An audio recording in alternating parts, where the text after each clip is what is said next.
라이프라인 10 10분 메시지 서울 목동 예명교회 이성우 목사님의 말씀입니다.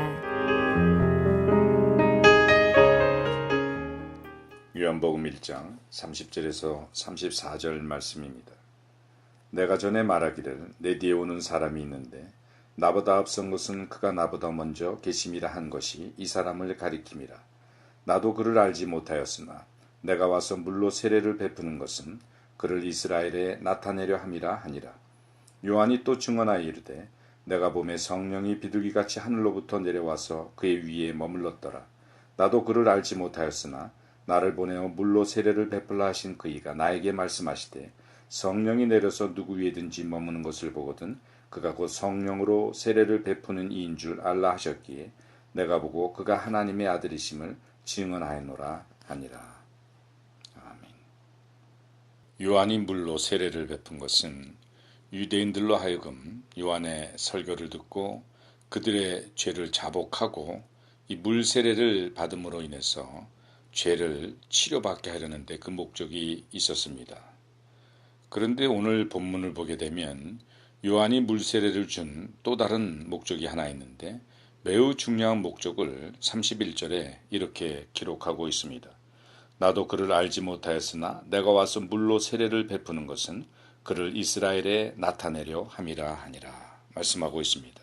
요한이 물 세례를 주는 또 다른 목적은 그 물 세례를 주는 가운데 그분 즉 예수님을 이스라엘에 나타내려 함이니라 라고 분명히 말씀하고 있습니다.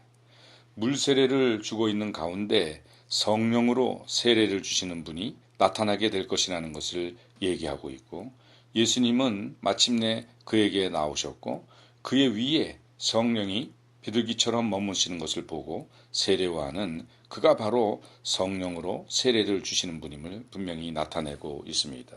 33절에 보면 나도 그를 알지 못하였으나 나를 보내어 물로 세례를 베풀라 하신 그이가 나에게 말씀하시되 성령이 내려서 누구에든지 머무는 것을 보거든 그가 곧 성령으로 세례를 베푸는 이인 줄 알라 하셨기에 말씀하고 있죠. 결국 세례 요한의 물세례는 성령으로 세례를 주시는 분을 나타내는 데 그 중요한 목적이 있음을 우리는 알 수가 있습니다. 그렇다면 왜 예수님이 이토록 중요할까요? 예수님은 바로 성령으로 세례를 주시는 분이시기 때문에 그렇습니다. 그럼 왜 성령으로 세례를 주는 것이 이토록 중요합니까? 요한복음 3장 5절을 보게 되면 예수께서 대답하시되 진실로 진실로 내게 이르노니 사람이 물과 성령으로 나지 아니하면 하나님의 나라에 들어갈 수 없느니라 분명히 말씀하고 있기 때문에 그렇습니다. 물과 성령으로 나지 아니하면 하나님 나라에 들어갈 수가 없기 때문입니다. 또한 디도서 3장 5절을 보게 되면 우리를 구원하시되 우리의 행한 바 의로운 행위로 말미암지 아니하고 오직 그의 긍휼하심을 조차 중생의 씻음과 성령의 새롭게 하심으로 하셨나니 라고 분명히 또한 말씀하고 있습니다. 따라서 성령으로 세례를 받고 성령으로 거듭나는 것 그것이 바로 우리를 구원에 이르게 하기 때문에 성령으로 세례를 주는 것이 그토록 중요하다는 것입니다. 성령님은 우리로 하여금 죄에 대해서 의에 대해서 심판에 대해서 깨닫게 하십니다. 그래서 우리의 근본적인 죄 그것을 깨닫게 하시고 이 근본적인 죄를 사함받고 구원에 이르기 위해서는 예수님의 십자가 은혜밖에 없다는 것을 알게 하고 그 깨달음을 통해서 예수님의 십자가 은혜를 덧입게 하기 때문에 성령 세례가 이토록 중요하다는 것입니다. 그렇다면 또 어떤 사람은 이렇게 반문할 수도 있을 것입니다. 그렇다면 물세례가 필요하지 않은 것은 아닌가? 뭐하러 그런 물세례를 받는가?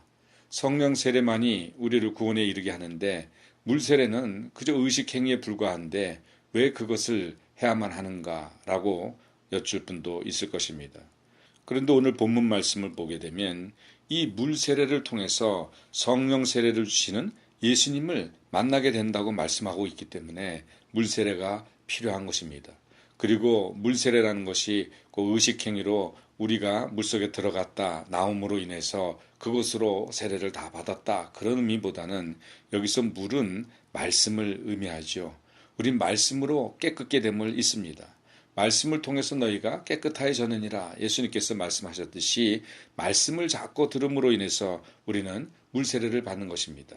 말씀을 통해서 우리는 물세례를 받고 죄를 깨닫게 되고 예수님의 구세주 되심을 우리는 믿게 되는 것이지요. 그래서 물세례도 필요한 것입니다. 우리는 늘 말씀을 묵상하고 말씀을 듣는 가운데서 그 예수님을 깨닫게 됩니다. 그리고 그 예수님의 구세주 되심을 시마다 때마다 깨닫게 되고 그것이 바로 예수님을 만나는 계기가 되기 때문에 우리는 말씀의 물세례를 늘 가까이 해야 되는 것입니다.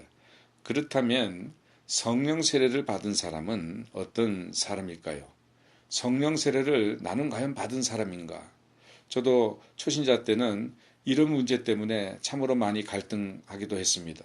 많은 사람들의 간증을 들어보면 성령 세례를 받았다는 것이 눈물 콧물 흘리고 그리고 막 구르면서 통에 자복하고 그리고 막 하늘이 밝아지고 모든 만물이 아름답게 보이고 막 그런 표적들을 얘기하기 때문에 나는 그런 것이 없는데 그러면 나는 성령 세례를 받지 못한 것이고 그렇다면 나는 아직 구원을 얻지 못한 것이 아닌가 하는 갈등이 많이 있었습니다. 그러나 오늘 본문 34절을 보게 되면 내가 보고 그가 하나님의 아들이심을 증언하였노라 하니라 그 말씀처럼 우리가 성령 세례를 받은 증거는 예수님이 하나님의 아들이심을 증언하면 우리는 바로 그것이 성령 세례를 받은 증거가 되는 것입니다.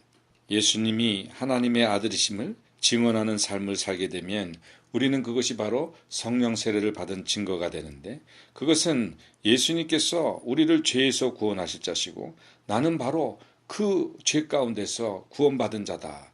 따라서 예수님이 나 때문에 십자가에 못 박혀 죽으심으로 내가 구원을 얻었고 죄로부터 사함을 받았고 또 나를 의롭게 하기 위해서 예수님이 부활하셨다라는 것을 우리가 믿음으로 시인하고 그분을 우리가 전파하며 그분을 증거하는 삶을 살게 되면 우린 바로 성령 세례를 받은 것입니다. 그리고 이 성령 세례는 많은 표적이 필요한 것이 아니라 한 번으로 족한 것입니다. 우리가 결혼을 한다고 하면 결혼은 한 번으로 족한 것입니다. 그런데 결혼을 하고 나서 그 결혼 생활을 아름답게 유지하기 위해서 필요한 것은 서로의 다름을 하나로 맞출 수 있도록 노력해 가야 되는 것입니다. 마찬가지로 우리가 성령 세례는 예수님과의 결혼입니다. 한 번으로 족합니다. 그런데 예수님과의 관계를 우리가 계속 아름답게 유지하기 위해서 필요한 것은 바로 성령 충만입니다. 성령으로 충만한 삶을 살 때 우리는 예수님과의 올바른 관계를 유지할 수가 있고 그것이 아름다운 동행의 그러한 동인이 되기 때문입니다.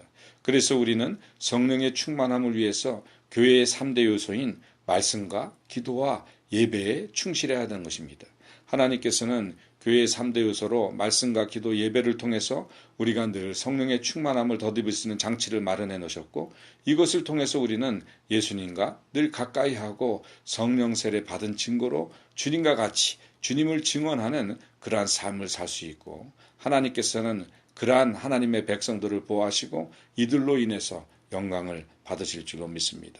사랑하는 성도 여러분, 세례 요한은 물로 세례를 주었지만 결국 그 물 세례를 통해서 예수님을 나타냈습니다.